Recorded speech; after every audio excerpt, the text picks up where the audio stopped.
Hello বন্ধুরা, আজ আমি তোমাদেরকে দেখো এই যে কাতল মাছের কোরমা করে দেখাচ্ছি। তোমরা সাথে থাকো, দেখো আমার পুরো ভিডিওটা দেখো। আমি এখানে কয়েক পিস কাতল মাছ নিয়েছি।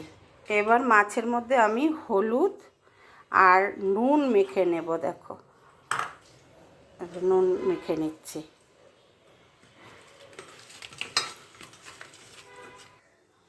এবার কড়ার মধ্যে আমি তেল দিয়ে দিচ্ছি। মাছগুলোকে আমি ভেজে নেব।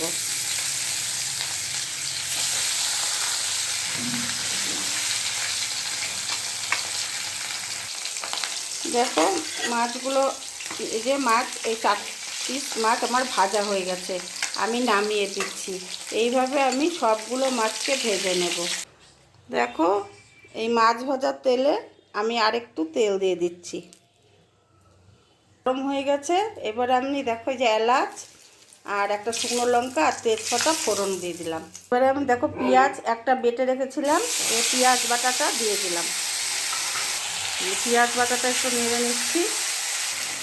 এবারে দিয়ে দিচ্ছি এই 1 চামচ আদা বাটা, 1 চামচ লঙ্কা বাটা দিয়েছি, আবার আরেক চামচ দিচ্ছি। যেহেতু লঙ্কাগুলো বেশি ঝাল না, সেজন্য 2 চামচ লঙ্কা বাটা দিয়েছি।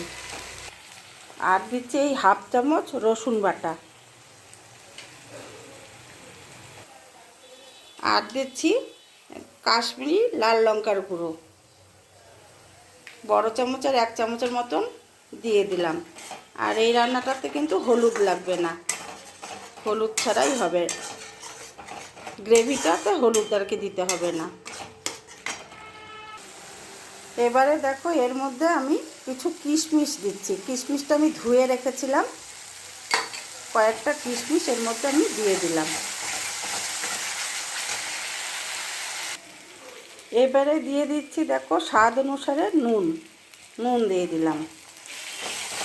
আর একটু চিনি দিয়ে দিচ্ছি। একটু চিনি কিন্তু দিতে হবে, যেহেতু এটা মাছের কোরমা, সেজন্য একটু চিনি না দিলে কিন্তু ভালো লাগবে না খেতে। একটু অল্প করে একটু চিনি দিতে হবে এর মধ্যে। এবার মশলাটা আমি ভালো করে কষিয়ে নেব। মশলাটা কষাতে কষাতে দেখো এই যে আমি 1/2 বাটি টক দই নিয়েছি। এই টক দইটা আমি একটু জল দিয়ে পেস্ট করে নিয়ে আসব। মশলাটা কিন্তু আমার কষে গেছে, দেখো তেল ছেড়ে দিয়েছে। এবারে আমি যে টক দইটা পেস্ট করে নিয়ে এলাম সেটা আমি দিয়ে দিব।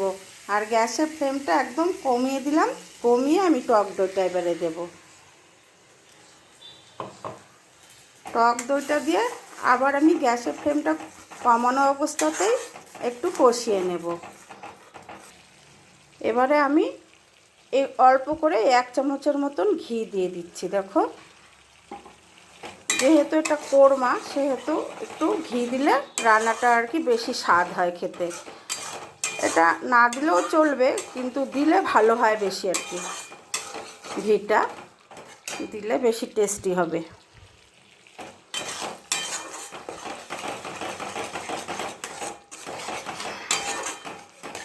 এবারে দেখো একদম পুরোপুরি আমার সমস্ত মশলা সব কিছু দিয়ে আসলে কষানো হয়ে গেছে।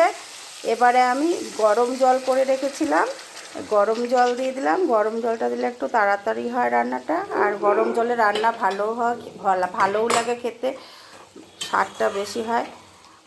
গরম জল দিলাম। এখন তো শীতের সময় গরম জলটা দিলে ভালো। আর ঝোলটাও ফুটে গেছে, সেজন্য আমি মাছগুলোও দিয়ে দিচ্ছি একবারে। মাছগুলো দিয়ে দিলাম, কারণ মাছগুলো একটু সেদ্ধ হবে।